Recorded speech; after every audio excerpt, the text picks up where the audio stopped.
बिस्मिल्लाहिर्रहमानिर्रहीम। अस्सलाम वालेकुम डियर स्टूडेंट्स। आज की वीडियो में हम क्लास 9 मैथमेटिक्स की जो नई बुक आई है 2025 के लिए Punjab curriculum and text book board Lahore की तरफ से इस बुक को हम स्टार्ट करने लगे। इंशाल्लाह इस कोर्स में हम इस बुक की सारी एक्सरसाइज को डिटेल से कवर करेंगे, तो चैनल से जुड़े रहिएगा। इंशाल्लाह आपको हर क्वेश्चन का सोल्यूशन यहाँ पर मिलेगा। तो आज की वीडियो में हम जो एक्सरसाइज 1.1 है इसका क्वेश्चन नंबर 1 डिटेल से सॉल्व करेंगे। अब क्वेश्चन नंबर 1 है, identify each of the following as rational और इरेशनल नंबर। ये नीचे हमें कुछ नंबर दिए गए हैं, तो हमने ये बताना है कि इनमें से रैशनल नंबर्स कौन से हैं और इरेशनल नंबर्स कौन से हैं। तो ये क्वेश्चन सॉल्व करने से पहले हमें रैशनल और इरेशनल नंबर्स का मालूम होना चाहिए, फिर हम इस क्वेश्चन को सॉल्व कर सकते हैं। ठीक है, तो चले पहले हम रैशनल और इरेशनल नंबर को समझ लेते हैं। देखें, हमारा ये जो चैप्टर है ये रियल नंबर्स के बारे में है। रियल नंबर्स जो होते हैं इनका सेट दो किस्म के नंबर्स पे मुश्तमिल होता है। एक को कहते हैं रैशनल नंबर्स और एक है इरेशनल नंबर। ठीक है, पहले हम रैशनल नंबर्स को देख लेते हैं कि रैशनल नंबर कौन से होते हैं। जो रैशनल नंबर्स होते हैं इनका सेट क्यू से शो किया जाता है। ठीक है, और ये वो नंबर्स होते हैं जिनको कि पी ओवर क्यू की फॉर्म में लिखा जा सकता है, यानी कि इन नंबर्स को फ्रैक्शन या कसर या बटा की सूरत में हम लिख सकते हैं। ठीक है, जैसे यहाँ पर देखें, मैंने कुछ एग्जांपल यहाँ पर दी हैं। जैसे अब ये 1/4 है, तो ये अब एक फ्रैक्शन की सूरत में हमने नंबर लिखा हुआ है, ये एक रैशनल नंबर है। इसी तरह 3/8 ये भी एक रैशनल नंबर है। और इसी तरह अगर हमारे सामने सिर्फ 5 लिखा हुआ आ जाता है तो ये 5 भी रैशनल नंबर है, क्योंकि इसको हम कसर की सूरत में लिख सकते हैं, 5/1 करके लिख सकते हैं। इसी तरह अगर आपके सामने कोई भी नंबर मसलन 3 आ जाता है, ठीक है, तो ये भी एक रैशनल नंबर है, क्योंकि इसको भी हम कसर या फ्रैक्शन की सूरत में लिख सकते हैं, यानी कि 3/1 करके लिख सकते हैं। ठीक है, तो ये वो नंबर्स होते हैं जिनको के फ्रैक्शन की सूरत में लिखा जा सकता है या कसर की सूरत में लिखा जा सकता है। ऐसे सारे नंबर्स को रैशनल नंबर्स कहा जाता है। अब अगर हम रैशनल नंबर को आशारिया या डेसिमल पॉइंट में लिखना चाहें तो फिर इनकी दो किस्में हो जाती है, दो टाइप्स हो जाती है। ठीक है, इनमें एक टाइप है टर्मिनेटिंग डेसिमल नंबर, के ऐसे डेसिमल नंबर या आशारिया वाले नंबर जो कि डेसिमल पॉइंट के बाद जिनमें जो डिजिट आ रहे हो वो डिजिट किसी खास जगह पे जाके टर्मिनेट हो जाए, खत्म हो जाए, तो ऐसे रैशनल नंबर्स को टर्मिनेटिंग डेसिमल नंबर कहा जाता है। जैसे देखिए, अभी मैंने आपको एग्जांपल दी कि ये 1/4 ये एक रैशनल नंबर है। ठीक है, क्योंकि इसको हम कसर या फ्रैक्शन की सूरत में लिख सकते हैं। अब अगर इस नंबर को आप चेंज करें या कन्वर्ट करें डेसिमल नंबर में, तो आपके सामने ये नंबर आएगा 0.25। ठीक है, अब इसमें देखें, ये जो आशारिया या डेसिमल पॉइंट है इसके बाद दो डिजिट आके ये जो नंबर है ये टर्मिनेट हो गया, खत्म हो गया। ठीक है, इसी तरह ये एक और नंबर है 3/8। अब इसको भी अगर आप डेसिमल नंबर में कन्वर्ट करें या चेंज करें तो आपके सामने ये नंबर आएगा 0.375। अब ये नंबर भी आशारिया के बाद 3 डिजिट के बाद ये टर्मिनेट हो गया, खत्म हो गया। ठीक है, तो ऐसे रैशनल नंबर जो कि आशारिया के बाद टर्मिनेट हो जाए या खत्म हो जाए उनको टर्मिनेटिंग डेसिमल नंबर कहा जाता है। ठीक है, और इसके बाद ये दूसरी टाइप है, ये है non terminating and recurring decimal number. ये ऐसे रैशनल नंबर होते हैं जो कि आशारिया या डेसिमल पॉइंट के बाद एक तो नॉन टर्मिनेटिंग होते हैं, यानी कि इनका कोई एंड नहीं आ रहा होता, ये टर्मिनेट नहीं होते। ठीक है, और दूसरा ये रिकरिंग होते हैं, यानी कि आशारिया या डेसिमल पॉइंट के बाद कोई खास डिजिट या ग्रुप ऑफ डिजिट वो रिपीट हो रहा होता है। ठीक है, जैसे अब ये हमारे सामने एक रैशनल नंबर है 1/3। अगर इसको हम चेंज करें डेसिमल नंबर में तो हमारे सामने ये नंबर आएगा 0.3333। अब ये जो 3 है इस डेसिमल पॉइंट के बाद इसका कोई एंड नहीं है, ये आता रहेगा। ठीक है, अगर आप इसको डिवाइड करते जाएंगे तो ये आता रहेगा। तो इसका मतलब है कि एक तो ये जो नंबर है ये नॉन टर्मिनेटिंग है, इसका कोई एंड नहीं हो रहा, ये टर्मिनेट नहीं हो रहा, और दूसरा ये रिकरिंग है, यानी कि इसमें आशारिया के बाद ये जो 3 है ये रिपीट हो रहा है, बार बार आ रहा है। ठीक है, तो ऐसे डेसिमल रैशनल नंबर को non terminating and recurring decimal number कहा जाता है। ठीक है, और इस तरह का नंबर अगर उसको जाहिर करना हो शॉर्ट तरीके से, तो देखें जो डिजिट रिपीट हो रहा होता है इस आशारिया या डेसिमल पॉइंट के बाद उसके ऊपर अगर इस तरह बार डाल दी जाए तो उसका मतलब है कि ये जो डिजिट है ये डिजिट इस डेसिमल पॉइंट के बाद रिपीट हो रहा है, बार बार आ रहा है। ठीक है, इसी तरह देखिए, अब ये एक और रैशनल नंबर है 1/6। ठीक है, इसको अगर हम डेसिमल नंबर में कन्वर्ट करेंगे तो ये हमारे पास आएगा 0.1 और उसके बाद 666 ये रिपीट होना शुरू हो जाएगा। ठीक है, तो अब ये नंबर भी देखें, एक तो नॉन टर्मिनेटिंग है, इसका कोई एंड नहीं हो रहा, और दूसरा इसमें ये जो डिजिट 6 है अब ये रिपीट हो रहा है। ठीक है, तो फिर ये भी non terminating and recurring decimal number हो जाएगा। ठीक है, तो इसको अगर हम शॉर्ट तरीके से लिखना चाहें तो लिखेंगे 0.1 और फिर 6 लिख के 6 के ऊपर बार डाल देंगे। इसका मतलब है कि ये जो 6 है डेसिमल पॉइंट के बाद ये बार बार रिपीट हो रहा है, इसका कोई एंड नहीं है। ठीक है, इसी तरह देखें, यहां पर मैंने एक और एग्जांपल दी है। अब देखें, जरूरी नहीं है कि एक ही डिजिट रिपीट हो रहा हो, एक से ज्यादा डिजिट भी रिपीट हो सकते हैं, क्योंकि मैंने आपको शुरू में बताया कि एक डिजिट या ग्रुप ऑफ डिजिट जो है वो रिपीट हो सकता है। जैसे अब ये हमारे सामने एक रैशनल नंबर है, इसको अगर आप डेसिमल नंबर में कन्वर्ट करेंगे तो आपके सामने इस तरह का नंबर आएगा। अब यहाँ पर दो डिजिट इस डेसिमल पॉइंट के बाद रिपीट होते जा रहे हैं, ये देखें 363636 ये 2 डिजिट जो है रिपीट होते जा रहे हो, इनका कोई एंड नहीं है। तो एक तो ये नॉन टर्मिनेटिंग हो गया और दूसरा ये रिकरिंग हो गया, यानी कि इसमें 2 डिजिट बार बार रिपीट हो रहे हैं। ठीक है, तो इसको अगर शॉर्ट तरीके से लिखेंगे तो ये 0.36 लिख के इन दोनों के ऊपर बार डाल देंगे, क्योंकि ये 2 डिजिट बार बार रिपीट हो रहे हैं। ठीक हो गया। इसी तरह मैंने एक और एग्जांपल दी है। अब यहां पर देखें, इस डेसिमल पॉइंट के बाद 4 डिजिट का ग्रुप रिपीट हो रहा है। मैंने कलर चेंज कर दिया ताकि आपको समझने में आसानी हो। ठीक है, देखें 8182 फिर 8182 फिर 8182, तो ये भी नॉन टर्मिनेटिंग भी है और रिकरिंग भी है, इसका कोई एंड भी नहीं आ रहा और इसमें बार बार डिजिट रिपीट भी हो रहे हैं, ग्रुप ऑफ डिजिट रिपीट हो रहा है। ठीक है, तो इसको अगर शॉर्ट तरीके से लिखेंगे तो आप 0.8182 लिख के इन सब के ऊपर बार डाल देंगे, क्योंकि ये पूरा ग्रुप जो है रिपीट हो रहा है। ठीक है, तो ये हमने जो रेशनल नंबर्स है उनको अगर डेसिमल पॉइंट या आशारी में लिखा जाए तो उनकी हमने 2 टाइप्स यहाँ पर देखी। ठीक हो गया। तो इस तरह हमने देखें यहाँ पर ये जो रेशनल नंबर वाला पार्ट है इसको कवर कर लिया। अब हम इर्रेशनल नंबर को देखते हैं। इर्रेशनल नंबर कौन से होते हैं? ये वो नंबर होते हैं जिनको कि हम P ओवर Q की फॉर्म में नहीं लिख सकते, यानी कि इनको फ्रैक्शन या कसर की सूरत में नहीं लिखा जाता। ठीक है, अब अगर इन रेशनल नंबर को हम आशारिया या डेसिमल नंबर में लिखना चाहें, जिस तरह के हमने ये रेशनल नंबर के लिए देखा था, तो इनकी क्या निशानी होगी? देखिए मैं आपको यहाँ पर एक्सप्लेन करता हूं। जो इर्रेशनल नंबर होते हैं इनको अगर आप डेसिमल नंबर या आशारिया वाले नंबर में लिखना चाहें तो इनकी ये निशानी होती है। एक तो ये नॉन टर्मिनेटिंग होते हैं और दूसरा नॉन रिकरिंग होते हैं। ठीक है, non terminating and non recurring decimal number, यानी कि वो डेसिमल नंबर होते हैं जो कि आशारिया के बाद टर्मिनेट तो नहीं हो रहे होते, यानी कि चल रहे होते हैं, इनका कोई एंड नहीं आ रहा होता, लेकिन ये आशारिया के बाद इनमें जो डिजिट आते हैं वो डिफरेंट आते हैं, कोई डिजिट रिपीट नहीं होता। जिस तरह के रेशनल नंबर की सूरत में था कि उसमें कोई एक डिजिट या ग्रुप ऑफ डिजिट रिपीट हो रहा था। ठीक है, लेकिन यहां पर आशारिया के बाद जो डिजिट आ रहे होते हैं वो मुख्तलिफ आ रहे होते हैं, वो रिपीट नहीं होते। जैसे अब ये पाई की यहाँ पे हमें एक वैल्यू दी गई है, पाई की वैल्यू अगर आप डेसिमल पॉइंट की सूरत में लिखे तो आपके सामने इस तरह आएगी। ठीक है, तो अब इसमें देखें कोई भी डिजिट रिपीट नहीं हो रहा या कोई भी ग्रुप ऑफ डिजिट रिपीट नहीं हो रहा है, तो ये नॉन टर्मिनेटिंग, इसका कोई एंड तो नहीं है। यानी कि अगर आप इसको डिवाइड करते जाएंगे तो आगे आपके पास डिजिट आते जाएंगे, लेकिन उन डिजिट में कोई खास पैटर्न नहीं होगा, कोई खास ग्रुप या कोई खास डिजिट रिपीट नहीं हो रहा होगा। ठीक है, इसी तरह ये एक और एग्जांपल है ई, ये ऑयलर नंबर होता है, ये आगे जब लॉगरिथम पढ़ेंगे वहां पर आप इस नंबर को यूज करेंगे।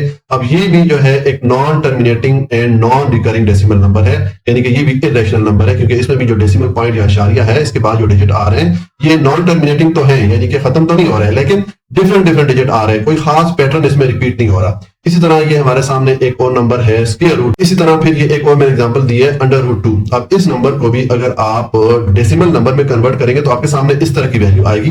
तो देखिए अब ये वाली जो वैल्यू है ये नॉन टर्मिनेटिंग तो है, यानी कि आशारी के बाद इसमें जो डिजिट है वो खत्म तो नहीं हो रहे, लेकिन कोई खास पैटर्न से डिजिट रिपीट नहीं हो रहे। ठीक है, तो फिर ये भी एक इर्रेशनल नंबर हो जाएगा। ठीक है, तो यहां पर एक चीज ध्यान में रख लें कि स्क्वायर रूट के नीचे जो भी नंबर आएगा, अगर वो नंबर स्क्वायर या परफेक्ट स्क्वायर नहीं है तो इसका मतलब है कि वो जो नंबर है वो इर्रेशनल नंबर होगा। ठीक है, आगे जब हम एक्सरसाइज सॉल्व करेंगे तो आपको मैं बताऊंगा स्क्वायर या परफेक्ट स्क्वायर वाला नंबर कौन सा होता है। लेकिन अगर कोई भी नंबर परफेक्ट स्क्वायर नहीं है और इस तरह अंडर रूट के नीचे आ रहा है तो इसका मतलब है वो इर्रेशनल नंबर होगा। ठीक है, तो ये हमने रेशनल नंबर और इर्रेशनल नंबर की डिटेल देख ली। ठीक है, अभी तक हमने जो कुछ पढ़ा है अगर हम उसको समरी की सूरत में देखना चाहें या खुलासे की सूरत में देखना चाहें तो देखें, मैंने आपको बताया कि ये जो चैप्टर है इसमें हमने रियल नंबर्स के बारे में पढ़ना है, और रियल नंबर का जो सेट होता है वो ये 2 किस्म के नंबर्स पे मुश्तमिल होता है। एक को कहते हैं रेशनल नंबर्स और एक है इर्रेशनल नंबर। रेशनल नंबर्स का आपको मैंने बताया कि ये वो नंबर्स होते हैं जिनको कि फ्रैक्शन या कसर की सूरत में लिखा जा सकता है। ठीक है, और फिर इसके बाद इर्रेशनल नंबर्स हैं, ये वो नंबर्स हैं जिनको कि फ्रैक्शन या कसर की सूरत में नहीं लिखा जा सकता। और अगर इन रेशनल नंबर्स को डेसिमल नंबर या आशारी वाले नंबर में लिखना चाहें तो इनकी 2 टाइप्स हो जाती है। मैंने आपको बताया एक को कहते हैं टर्मिनेटिंग डेसिमल नंबर, यानी कि ये वो नंबर होते हैं जो कि आशारिया या डेसिमल पॉइंट के बाद टर्मिनेट हो जाते हैं, खत्म हो जाते हैं। और दूसरे हैं non terminating and recurring decimal number. ये वो रेशनल नंबर्स होते हैं जो कि डेसिमल पॉइंट या आशारिया के बाद एक तो टर्मिनेट नहीं हो रहे होते हैं और दूसरा रिकरिंग होते हैं, यानी कि इनमें कोई खास डिजिट या ग्रुप ऑफ डिजिट जो है वो बार बार रिपीट हो रहा होता है। ठीक है, और जो इर्रेशनल नंबर होते हैं इनको अगर हम डेसिमल नंबर की सूरत में लिखना चाहें तो ये एक तो नॉन टर्मिनेटिंग होते हैं एंड नॉन रिकरिंग होते हैं, यानी कि ये जो डेसिमल नंबर या आशारिया वाले नंबर होते हैं इनमें डेसिमल पॉइंट के बाद जो डिजिट होते हैं वो टर्मिनेट तो नहीं हो रहे होते, जारी रहते हैं, लेकिन वो किसी खास पैटर्न से रिपीट भी नहीं हो रहे होते, यानी कि डिफरेंट डिजिट आ रहे होते हैं। ठीक है, तो अब हम एक्सरसाइज की तरफ चलते हैं और एक्सरसाइज को सॉल्व करते हैं। अब क्वेश्चन नंबर 1 है identify each of the following as rational और इर्रेशनल नंबर। ये नीचे हमें कुछ नंबर दिए गए हैं तो हमने बताना है कि इनमें रेशनल नंबर कौन से हैं और इर्रेशनल नंबर कौन से हैं। तो ये पार्ट 1 है, इसमें ये नंबर दिया गया है 2.353535। अब देखें ये जो डेसिमल नंबर है इसमें आशारिया के बाद ये 6 डिजिट के बाद ये जो नंबर है ये टर्मिनेट हो जाता है, खत्म हो जाता है। तो ऐसा नंबर आपको मैंने बताया था, फिर कौन सा नंबर होता है? ऐसा नंबर रेशनल नंबर कहलाता है, ठीक है। जो कि आशारिया के बाद अगर टर्मिनेट हो जाए नंबर तो उसको फिर रेशनल नंबर कहा जाता है। तो यहाँ पर मैं लिख लूंगा कि ये रेशनल नंबर है, इसका सोल्यूशन हो जाएगा रेशनल नंबर, ठीक है। उसके बाद पार्ट 2 है, उसमें ये डेसिमल नंबर है 0.6 और 6 के ऊपर ये बार डाल दिया गया, ठीक है। तो बार का मैंने आपको बताया था, इसका मतलब होता है कि ये जो डिजिट है, जिस डिजिट या जिस ग्रुप ऑफ डिजिट के ऊपर ये बार हो, उसका मतलब है कि वो डिजिट या ग्रुप ऑफ डिजिट आशारी के बाद रिपीट हो रहा है, बार बार आ रहा है, ठीक है। क्योंकि सेम डिजिट आशारिया के बाद रिपीट हो रहा है तो फिर ये भी रेशनल नंबर हो जाता है। ये मैंने आपको डेफिनेशन के टाइम बताया था। हम अपना आंसर लिखेंगे कि ये रेशनल नंबर है, ठीक है। और उसके बाद आ जाए पार्ट 3 पे, इसमें हमें ये यहाँ पर ये नंबर दिया गया है।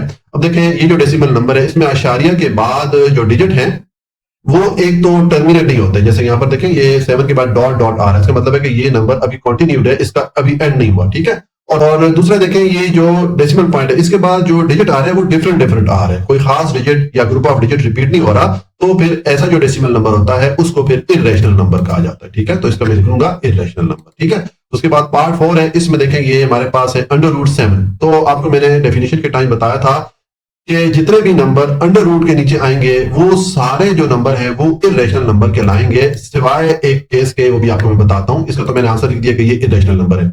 लेकिन देखिए अगर कोई भी नंबर परफेक्ट स्केयर होगा या स्केयर वाला नंबर होगा, यहाँ पर देखिए मैंने एग्जांपल दिए, जैसे ये 4 है, ये अब एक स्केयर नंबर है या परफेक्ट स्केयर है। ये किसका स्केयर है? 2 का स्केयर है। तो अगर हमारे पास इस तरह नंबर आ जाए स्केयर रूट या अंडर रूट 4 आ जाए तो इस नंबर को देखिए हम इस तरह लिख सकते हैं 2 लिख सकते हैं, क्योंकि 4 2 का स्केयर है, ठीक हो गया। तो अब ये जो 2 की पावर 2 आ रही है, ये वाली पावर और ये स्केयर रूट आपस में एक दूसरे को कैंसिल कर देंगे तो हमारे पास 2 रह जाएगा। इसी तरह उसके बाद 9 है। अब 9 किसका स्केयर है? 3 का स्केयर है, तो हम इसको लिख सकते हैं 3 ठीक है। तो अब जो 3 की पावर 2 आ रही है, ये पावर और ये स्केयर रूट आपस में एक दूसरे को कैंसिल कर सकते हैं, ये हमारे पास 3 आ जाएगा। इसी तरह 49 है। 49 किसका स्केयर है? 7 का स्केयर है, तो हम इसको 7 लिख सकते हैं। तो अब ये जो 7 की पावर 2 है ये और स्क्वायर रूट ये आपस में एक दूसरे को कैंसिल कर लेंगे तो हमारे पास 7 रह जाएगा।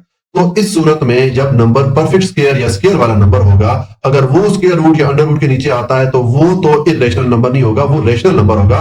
क्योंकि देखें ये जितने नंबर है इनको हमने जब सिंप्लीफाई किया तो हमारे सामने ये 2 3 7 आ गया। तो ये जितने नंबर्स आए इनको हम फ्रैक्शन की सूरत में या कसर की सूरत में लिख सकते हैं। इसको हम 2/1 लिख सकते हैं, इसको हम 3/1 लिख सकते हैं, इसको हम 7/1 लिख सकते हैं। तो फिर ये जितने नंबर हैं ये फिर रेशनल नंबर होंगे, क्योंकि इनको हम फ्रैक्शन या कसर की सूरत में लिख सकते हैं। लेकिन इसके अलावा जितने नंबर जो कि अगर परफेक्ट स्क्वायर नहीं होंगे और स्क्वायर रूट या अंडर रूट के नीचे आएंगे तो वो फिर इर्रेशनल नंबर कहलाएंगे, ठीक हो गया। तो ये हमारा जो पार्ट 4 है ये कंप्लीट हो जाता है। अब आ जाए नेक्स्ट पार्ट है 5। इसमें हमें ये नंबर दिया गया है ई होता है ऑयलर नंबर। ये आगे जब हम लॉगरिथम पढ़ेंगे वहां पर इंशाल्लाह इसकी डिटेल पढ़ेंगे। तो देखिए अगर इस नंबर को हम आशारिये में लिखना चाहें तो डेसिमल पॉइंट में इसकी जो वैल्यू होती है, हमने डेफिनेशन के टाइम में देखी थी, ये वाली होती है, ठीक है। तो अब ये जो वैल्यू है देखें, इसमें आशारिये के बाद जो डिजिट है, एक तो ये देखें ये टर्मिनेट नहीं हो रहा है, यहाँ पर डॉट डॉट आ रहा है, यानी कि ये चलते जा रहे हैं। और दूसरा ये जितने डिजिट आ रहे हैं आशारिये के बाद ये किसी खास पैटर्न से रिपीट नहीं हो रहे, ठीक है, डिफरेंट डिफरेंट डिजिट आ रहे हैं। तो फिर ऐसा जो नंबर होता है उसको हम क्या कहते होते हैं? इर्रेशनल नंबर कहते हैं। तो यहाँ पर मैं इसका सोल्यूशन में लिख लूंगा कि ये जो नंबर है ये इर्रेशनल नंबर है। इसी तरह उसके बाद ये पार्ट 6 है, इसमें ये पाई हमें दिया गया है, ठीक है। तो पाई की भी अगर हम डेसिमल नंबर में वैल्यू लिखें तो हमारे सामने इस तरह वैल्यू आती है, ठीक है। तो इसमें भी देखें एक तो ये डिजिट जहां पर आशारिये के बाद टर्मिनेट नहीं हो रहे हैं, यानी कि देखें डॉट डॉट आ रहा है, मतलब ये चलते जा रहे हैं, इनका कोई एंड नहीं है। और दूसरा जो डिजिट है वो किसी खास पैटर्न से रिपीट नहीं हो रहे, डिफरेंट डिफरेंट डिजिट आ रहे हैं। तो फिर ये जो पाए है इसको भी हम कहेंगे कि ये इर्रेशनल नंबर है, ठीक है, ये हो गया। और उसके बाद आ जाए पार्ट 7 है, इसमें हमें ये नंबर दिया गया है। अब ये 5 प्लस अंडर रूट 11 है। 5 तो एक रेशनल नंबर है क्योंकि इसको हम फ्रैक्शन या कसर की सूरत में लिख सकते हैं, 5/1 करके लिख सकते हैं। लेकिन ये जो अंडर रूट 11 है ये रेशनल नंबर नहीं है, क्योंकि ये परफेक्ट स्क्वायर नंबर नहीं है 11 और ये अंडर रूट के नीचे आ रहा है, तो इसका मतलब है ये एक इर्रेशनल नंबर है, ठीक है। तो जब इर्रेशनल नंबर ऐड हो रेशनल नंबर में तो रिजल्ट में हमें जो नंबर मिलेगा वो इर्रेशनल नंबर होगा, ठीक है। तो यहाँ पर मैंने इर्रेशनल नंबर लिख दिया। उसके बाद पार्ट 8 है, इसमें ये जो दो नंबर ऐड हो रहे हैं दोनों इर्रेशनल नंबर है, क्योंकि देखिए दोनों स्क्वायर रूट के नीचे आ रहे हैं और दोनों परफेक्ट स्क्वायर नंबर नहीं है, तो इसका मतलब है ये दोनों इर्रेशनल नंबर हैं। तो दो इर्रेशनल नंबर अगर आपस में ऐड होंगे तो हमारा रिजल्ट इर्रेशनल नंबर ही होगा, यानी कि इसका हम लिख लेंगे सोल्यूशन कि ये इर्रेशनल नंबर है, ठीक है। और उसके बाद आ जाए पार्ट 9। इसमें हमें ये वैल्यू दी गई है जो कि फ्रैक्शन की सूरत में। तो देखें अगर हम इस 15.4 को चेंज करना चाहें या कन्वर्ट करना चाहें डेसिमल नंबर में, तो हमारे सामने जब हम 15 पे 4 को डिवाइड करेंगे तो ये 0.375 ये हमें वैल्यू मिलेगी। अब ये वैल्यू जो हमें मिली है या आशारिये के बाद 3 डिजिट के बाद ये नंबर टर्मिनेट हो गया, खत्म हो गया। तो फिर ऐसा जो नंबर होता है वो क्या कहलाता है? रेशनल नंबर कहलाता है, ठीक है। तो यहाँ पर हम लिख लेंगे कि ये रेशनल नंबर, ठीक हो गया। और उसके बाद पार्ट 10 है, इसमें हमें ये एक एक्सप्रेशन की सूरत में वैल्यू दी गई है, ठीक है, 2 माइनस अंडर रूट 2 और उसके बाद 2 प्लस अंडर रूट 2, ठीक है। तो देखें हम 8 क्लास में एक फार्मूला पढ़ के आए थे, मैं आपको दिखाता हूं। हम ये वाला फार्मूला पढ़ के आए थे, a minus B into A plus B equal होता है a square minus B square. तो अगर हम ये जो 2 है इसको a के इक्वल रखें और अंडर रूट 2 को हम b के इक्वल रखें, तो हमारे पास फार्मूले की जो ये लेफ्ट हैंड साइड है ये हमारे पास है, तो हम इसकी राइट हैंड साइड लिख सकते हैं, ठीक है। तो देखें इसका सोल्यूशन है, पहले मैंने इस एक्सप्रेशन को लिखा, इसको आप सॉल्व करेंगे, ये फार्मूला अप्लाई करेंगे, तो अब आप इस फार्मूले की राइट हैंड साइड इस एक्सप्रेशन के लिए लिख सकते हैं। देखें ये आ जाएगा हमारे पास 2 पावर 2 आ गया और अंडर रूट 2 पावर 2 आ गया, जिस तरह यहाँ पर ये फार्मूला लिखा हुआ है उसी तरह हमने यहाँ पर लिख दिया। अब इसको आप सिंप्लीफाई करेंगे तो देखें जब आप 2 का स्क्वायर लेंगे तो 4 हो जाएगा और अंडर रूट 2 का जब स्क्वायर लेंगे तो ये अंडर रूट 2 हो जाएगा, ठीक है। क्योंकि अंडर रूट की वैल्यू क्या होती है, 1/2 होती है, तो 1/2 और ये वाला 2 आपस में कैंसिल हो जाएंगे तो पीछे ये 2 रह जाएगा। तो अब 4 में से 2 माइनस करें तो आपको 2 मिलेगा, ठीक है। तो 2 क्या है, ये एक रैशनल नंबर है, क्योंकि इसको हम फ्रैक्शन या कसर की सूरत में लिख सकते हैं, इसको हम 2/1 करके लिख सकते हैं, तो इसका मतलब है ये एक रैशनल नंबर है। तो फिर इसका सोल्यूशन हम क्या लिखेंगे कि ये जो हमें एक्सप्रेशन दी गई थी ये एक रैशनल नंबर, ठीक है। तो इस तरह ये हमारा पार्ट 10 कंप्लीट हो जाता है और इसके साथ ही हमारा क्वेश्चन नंबर 1 भी कंप्लीट हो गया। जी, इस दुआ के साथ कि अल्लाह ताला आपको जिंदगी के हर मैदान में कामयाब करें। अगर आपको कोई भी पॉइंट समझ में नहीं आया हो तो आप कमेंट में पूछ सकते हैं। अपना बहुत ख्याल रखिएगा। अल्लाह हाफिज।